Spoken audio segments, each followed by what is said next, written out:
What do you think when Carl Taylor was named the new head coach in Milwaukee? I'm very happy for him. He's very deserving of it. He's been a great coach to me, a great mentor, and couldn't be happier for him and his family.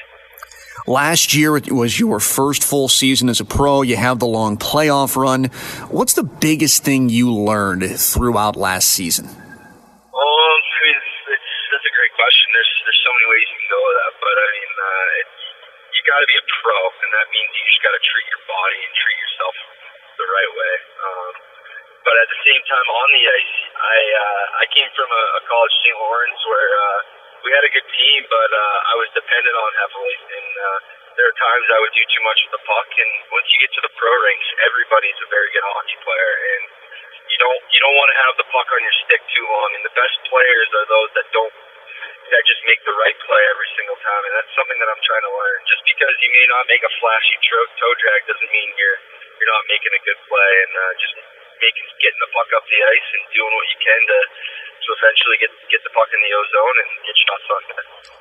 Derek Laxdal said a handful of times, especially during that playoff run, you had some real growth in your game. Was there a time or a point or a series where you felt that something was changing and you may have had like a greater command over what you were doing on the ice?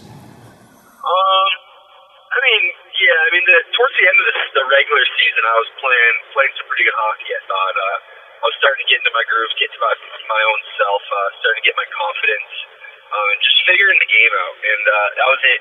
It was good timing because it led right into the playoffs. And I thought one of my best games personally in playoffs was one of my first ones actually against the Ontario Reign, and that was great because I kind of found my role within the team. We had some great players like Regner and Hetherington and all those guys, Bodnarchuk, but I realized that if you play within yourself and you get your X amount of minutes a game, and if you just do your best then everything will take care of itself within the team.